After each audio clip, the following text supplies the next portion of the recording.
Hello there, Cancers. Welcome to your weekly tarot reading. What I'm feeling coming out here, and this is going to serve as your overall spiritual advice, a need to look at things and a situation from a different vantage point so that you can come to a clearer understanding as to where you stand in relations to other people, why other people are not doing things the way that you would do things, and why your communication overall with another person might be contentious or difficult. And so the need to kind of step outside of our shoes, put ourselves in other people's shoes to understand, all the things that they've been through. It's like walking a mile in somebody else's shoes so that you understand the person that they are and how, their life experiences have kind of created the person that they are right now. And I feel like for a lot of you, your ability to sympathize, your ability to empathize and to understand another person is very immense and very, very deep.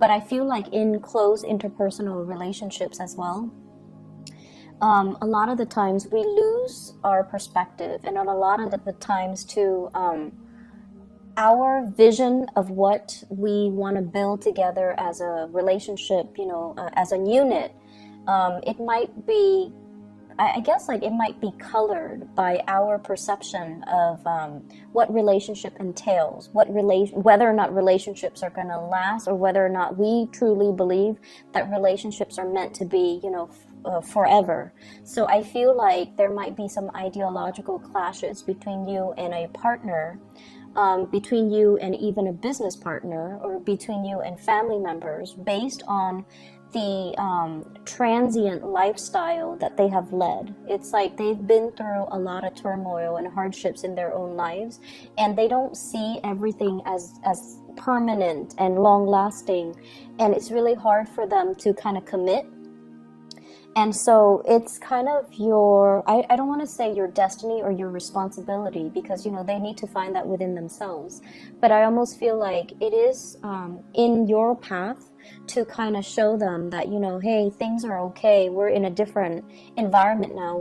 The times are different. So maybe you kind of need to open up, but understanding and have that baseline understanding of where the other person has come from, what they have to ward off or contend with in their past, and why it creates, this almost like paranoid person that they are, where they don't believe in permanence, where they don't believe in stability. That is really going to help you navigate this energy for this week, okay? First of all, in your love relationship sector, I have this card about control, okay? This is the Four of Pentacles, and I usually look at this card hanging on to earthly possessions, feeling a little bit paranoid that things are going to be ripped away from us, feeling like we need to cling on to everything that we have, and also almost like viewing other people as possessions, and almost viewing it's like being very closed off to the point where we need to be very protective. We need to take care of what's ours, which is honorable, and honestly, it's a good trait. But overdoing it can be detrimental. And I do feel a lot of the element of control when it comes to this card, clinginess, control, and wanting things a certain way. And I almost feel like, attributing our sense of self-esteem with our possessions, with the people that are in our midst. And I usually see it as like, the person that has like the trophy spouse, the trophy wife, the trophy husband, the eye candy, and that they can parade around town with someone who's very, very attractive, because they feel like it boosts their self-confidence when onlookers see that there was someone who's very attractive. They get a big ego boost. So it's kind of akin to that, and in a more in a lesser sense when it comes to relationships, this is trying to control resources, trying to cling on to everything, because we automatically assume that our sense of self-worth, our sense of competence, and our sense of confidence is greatly linked in with the people we surround ourselves and the material possessions that we have in our midst. And I also feel as well, when it comes to arguments, when it comes to dealing with another person that you're romantically involved with, that you're married to, or, you know, a significant other, whoever it is, that you're romantically linked up with, this is like not being able to see outside of our own vantage point. Like I said earlier, clinging on so strongly to our beliefs that when people question our values, question our beliefs, we feel like it's an attack on us personally. And so we tend to get a little bit defensive. And a lot of the times, the things that we are very defensive about are things that we know to be true about ourselves. And that's why it's like touching a sore spot that we don't want to look at.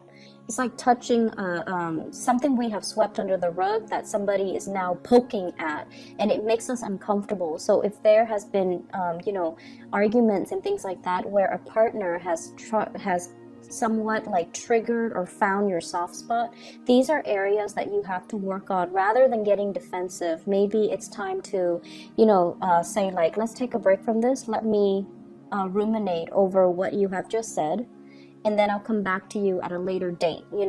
Detaching yourself so that you can do some inner examination, and that so you can figure out why these are such trigger topics for you, and why issues of control and dominance are playing out in your relationships. I feel like for many of you, it's like either side of the coin. You might be attracting people who are kind of like impulsive, or they're like trying to plan out everything for you in your life. So they might be encroaching, like crossing over your boundaries, or not respecting your free will. And so you have this defensive stance up all the time regarding a relationship partner, where you're trying to maintain your space and you're trying to take control of your own life. And then for others, there's this issue of, control and things like that coming in your relationship that you're exuding towards another partner. The partner that you're dealing with shows up here as a 6 of Swords. This is somebody that has been through hell and back, okay? They've got a really interesting backstory. So if you're dealing with someone that has been through like a lot of tumultuous childhood, a lot of dealing with, a lot of relocation, moving from one place to the next. They've never had a place where they can call home. They've never had a place or a family, or even like a love relationship that accepts them for who they are. And I feel like this is a partner that has been through so much in their own lives that it's hard for them to believe in love. It's hard for them to believe in, soulmates and stability and even, permanence, okay? I usually think of this as a refugee card. It's somebody that had to be uprooted against their will from their place of familiarity and safety, and they have to venture off into a new land. And usually this indicates as well people of different nationalities, interracial dating, people of different cultures coming together, and automatically, whenever that happens, there's always going to be ideological differences, cultural differences, even cultural rifts and cultural divides that can be very difficult to overcome. And if there are linguistic differences, or they're saying difficulties, but I'm hearing well, it could be both. If there has been communication difficulties due to linguistic differences between the two of you, I feel like that's another issue that's kind of like, it's like another level of that lattice on top of the existing problems in the relationship. So you're dealing with someone who has, he or she has had to overcome a lot of trials and tribulations in their own life. They are very self-made. They don't sit around and whine and complain over things. They just get things moving. And I almost feel this need for someone who you're involved with. They're constantly moving so that they don't have to process things, so that they don't have to feel things, because their emotions can be so overwhelming. If they took the time to really, see a therapist or to really vent, it's like it would open up a floodgate of emotions, and they're not really ready to do that. So you're dealing with a partner who might be very broken, very injured. They're moving away from that. they're sailing away from it, and they're coming into calmer waters, and they definitely feel there is a lot of safety with you. They definitely feel like there's safety, there's a purpose, and they're trying to build that permanence with you. So rest assured that you're with someone that's not going to be leaving, and you're with someone that finds the comfort and home in you. And at the same time, it's going to be a very slow process for this person to heal from whatever situation they've had to contend with in their past. And so, you know, they're coming from a space where they might be a little bit downtrodden and broken. They're coming away from it. But I also feel like there's a very strong sense of protection that you are giving off towards this person. You know they've been through a lot, and you are also very paternally protective of them, to the point where it might be patronizing, to the point where you are offering to do everything for them and not allowing them that freedom of movement, or not feeling like they're capable or competent enough to do it. You might do it, like it might be inadvertent from your end, but I feel like you're trying to control the situation, okay? I usually see this combination as like controlling elements seeping into the relationship.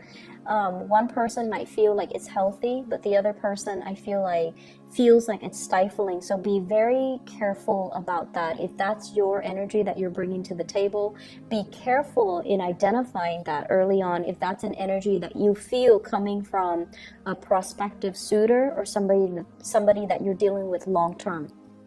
The energy is very subtle, but it can be very toxic in the long run if you're not careful. Okay, if you don't nip it in the bud, it's going to escalate, so be careful about that. I also feel as well, others of you who are dealing with another person who's a lot more, I want to say a lot more stable, is looking for permanence, is looking for kind of like home, okay? We have here the Queen of Wands, and this is a fire sign, Sagittarius, Aries, or Leo. And it's also echoed in this card here. This is the Knight of Wands, okay? Somebody who is foreign to you, so from a foreign land, a foreign location, a foreign country. This is somebody that is a Sagittarius, an Aries, or a Leo, sun, moon, or rising. And what I feel coming in with this card is, this is somebody that's really, really, really fun to be with, okay? They exude a lot of excitement, a lot of passion. There could also be a lot of chemistry between the two of you. And the energy is really, really strong. They're very proactive. They get a lot of things done in their lives. They're kind of on top of this hill, like, I've made it. I'm now scanning around for a suitable partner, but somebody needs to be on my level. Otherwise, I'm not going to date them. So this is somebody who is quite picky. And if someone doesn't really, you know, they're on a hill, so they have a lot of prospects, right?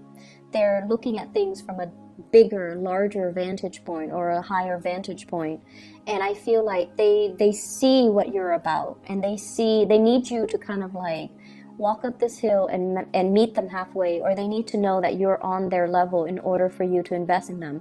And on your level doesn't mean material wealth. On your level doesn't mean professional like achievements. It basically means wanting the same things, wanting adventure, wanting expansion, wanting to, explore the world and look at the world as a playground, rather than, just going through the motions, work and home, and rather than looking at the world with a pessimistic view.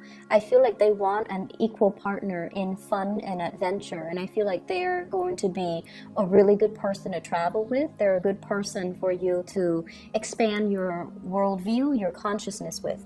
This is not somebody who is narrow-minded, okay? I feel like, they have their preconceived notions, like what the world is supposed to be, but they also make a lot of allowances for other people. They tolerate. I'm getting like a very tolerance, a very understanding, a very maternal vibe with this person, where they care about people. They care about humanitarian ideals and goals. And I feel like they connect to people not as foreigners or like you're from this country, you're from that country, but they have this sense of collective consciousness where they see everybody as a human race, and they don't have any prejudice, they don't have any narrow-mindedness or tunnel vision when they deal with other people. And I feel like for them, there's also this innocent, trustworthy, and trusting energy that they bring to the table where they don't really believe anyone is out to hurt other people. So you might think it's naivety, but I feel like it's more giving everyone the benefit of the doubt. So you have someone that is really it's like providing a breath of fresh air in your life and a fresh perspective. And because of that, I almost feel like they're really exciting to be around. And I feel that you are trying to build wealth with this person, okay? I have here the Ten of Pentacles. This is an escalation in the relationship. The way that this card is depicted is almost like castle in the clouds, right? Castle in the clouds, dreaming and conjuring up, this ideal family image, this sort of like a grand match between two people where the two people have the same educational level of attainment. If, for example, you have a PhD, they have a PhD. If you have a master's, they have a master's. If you have a law degree, they might be, if you're a lawyer, they might be a doctor. It's somebody who's very, very similar in professional achievements, educational achievements, someone who is a really, really good match. And for those of you who are in arranged marriages, I feel like your parents or whoever is setting you up might have somebody in mind for you who is a really, really good match. So a really suitable match for you, not just materially and professionally, but also a very good match for you on a spiritual level, and that will really allow you to grow and have a really fun relationship as well as a stable, suitable relationship. When I look at this card, I think about royalties and how back in the days, people kind of like, it's like a political marriage. But I feel like with this card and with the energies that it's wedged in between, you're meeting somebody that is a really good match for you. And I feel like there is this nesting instinct that's going to come naturally to the two of you, okay? Nesting instincts. People assuming their specified gender roles. So even for same-sex couples, it's almost like one person will step up and assume the feminine role, the other person will automatically then assume the masculine role. So whatever that means to you in every relationship, even same-sex relationships, we kind of need to embody the yin and yang energy in order for the energy to flow well. And I feel like there's this natural affinity that you have with another person where one person embodies the yin energy and the other person that yang energy, and so things will move along very, very smoothly. And as a result of that, we're going back to the first card. This is about, relinquishing control. This is about allowing your partner the freedom and also the opportunity to step up and take control of situation, or also allowing the natural flow of who's in control and who's relinquishing, just allowing that to naturally calibrate between you and another partner rather than forcing a connection, rather than having it a specific way. I do feel for many of you in relationships, you are at a point where you are trying to, your nesting instincts are kicking in. You are trying to build something with a relationship partner. So you might be conscious or, a lot more aware about your spending, which is a good thing. You are a lot more conscious about saving up. You are a lot more conscious about, taking care of your relationship partner, wanting to purchase a property, wanting to buy a house, wanting to buy a car, wanting to, save up for the children's college fund. So you're doing practical things to sort out and balance out your resources just so that you can pass some things along, pass down a legacy, pass down an inheritance, and leave something of lasting value to your children because somebody is triggering this nesting instinct within you. In other areas of your life, I do have a spiritual advice that's coming into the picture for you. And I feel like for some of you, and I know it's supposed to be, you know, spiritual advice, but I'm seeing it here, so I'm just gonna say it. I feel like you have an ex that's still haunting you, for some of you, and you have moved away from it, but I feel like you can't be rid of them. That's what it feels like to me. They're either relentless, like they won't let go of the connection, or you're not being clear enough. And this is something I've mentioned before many times for Cancerian people, especially the men, especially the Cancerian men. You're really nice people, and a lot of the times you send, you know, confusing messages to the people that you're interacting with. And take a page out of the, I want to say, what sign is very final?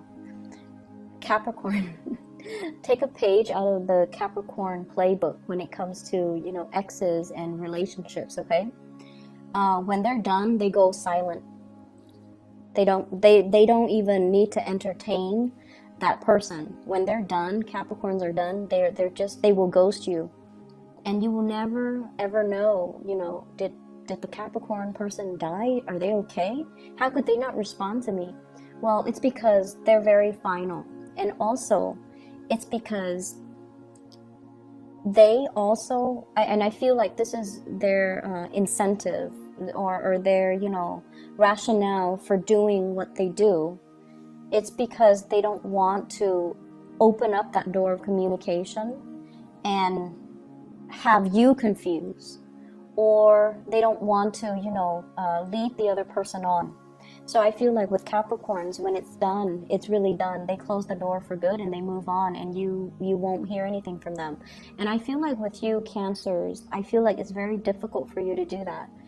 And you might chalk it up to playing nice and being courteous, but what it does is that it creates hope from the other side, from the other person, that, oh, they're still talking to me, they might want me back, maybe not now, but one day, so I'll keep knocking at that door.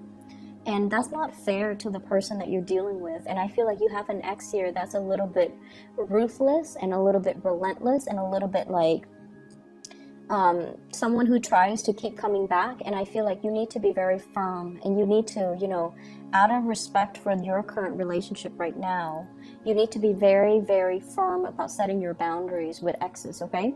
And the reason I say exes here, we have the Death card. You moving on. You've already decided you're going to move on. You've already physically, emotionally, mentally moved on, and somebody's coming knocking. Someone who still carries a torch for you. Someone who might have had like a very passionate one-night stand, fling, relationship, even marriage with you, and they're relentless. They're pursuing you, and they don't even have to be a fire sign. I just feel their energy floating around you. And I feel like, you know, first, you were stuck in limbo, waiting on this person, waiting for things to get better. You've moved on your own. You've moved on. And I feel like you might have been waiting for them while they were going around, you know, trying to find themselves, and quote unquote on that. It's like trying to find themselves. They were like too selfish to be in a relationship. They were just like not taking you seriously while you spent a lot of time waiting around for them. And then, you know, they choose to come back and give you communication whenever they felt like it. With this 8 of Wands here, this is swift, fast communication, travel, movements, and whatnot. And I feel like, you know, when the communication was not responded in the manner that they hoped, they come out and they physically show themselves in real time, like showing themselves, and you know, you've tried to move on. So it seems like there's some lingering energies with exes and things like that, and you kind of need to let go. And I see like many of you don't have a choice. You're letting it go because it's really interfering with your current relationship, and you're trying so hard to build that up and to maintain that. And good for you for realizing and recognizing that, because I feel like the ex keeps knocking on your door, and you can't send out mixed signals, okay? It's very counterproductive, and energetically, it's just, it's not a wise move for you and for the other person. So lay it to rest. Other things that I am picking up from this spread here, I feel almost like for many of you, there is major contemplations about trying to get your life in order, trying to, get rid of bad habits, trying to reorganize your life, and trying to get yourself in a space where you can be proud of your achievements, where you can get things moving for yourself. So I almost feel like this fire lit up under you, where you're like, okay, I need to get things done. I've been stalling. People have been stalling me, or I've been stalling. I've been kind of like on the sidelines of life, just hanging around. And, there are so many things, so many dreams and aspirations and, things that I want to do, things that I want to achieve, but I've just been dangling here for quite some time. And then life, before you know it, passes you by, right? And it's sort of like, how if you've been like this, right? And then you get yourself out of this situation and you turn yourself upright. You have this massive head rush, right? Like it just feels otherworldly. So I feel like that's the head rush. It's when all the information, all the realization, all the revelations coming to you all at once. And it can feel somewhat painful, somewhat disorienting, and somewhat like time is running out. I need to get things moving. I need to get things started. And I feel like this week is all about continuing what you are doing, but doing it with a sense of urgency. And then I also feel like something is lighting a fire under you. And you're like, I need to achieve. I need to get out. I need to branch out. I need to get moving. So with this swift moving card, this is the rocket here. And I feel like, you're trying to get a lot of things finished, a lot of things wrapped up, a lot of things moving from your end. And I keep seeing oxygen deprivation, like for some reason, with the Hangman and also with this card. So if you are a heavy smoker, I feel like you're going to try to wean yourself away from it, which is going to be great. And then whatever you partake in, and it involves, oxygen deprivation, try to wean yourself away from that, because I feel like a lot of the times, we need all the oxygen to our brain so that we can make clear decisions, so that we can, think clearly, think quickly, and be able to kind of systematically process information. So I feel like maybe taking that element, smoking and whatever, away from your life is really going to help dramatically. It's going to lift that mental fog, that sense of fatigue that you've been feeling. And it might help with concentration. It might help with a lot of things. You never know. So I'm going to leave it at that. I feel like you're trying to make a lot of changes in your life. The process is slow, and it has been stalled, I feel, because of your unwillingness to change and to kind of like get moving. But I feel like coming in for this week, you are very determined, and you're going to be successful when you are determined.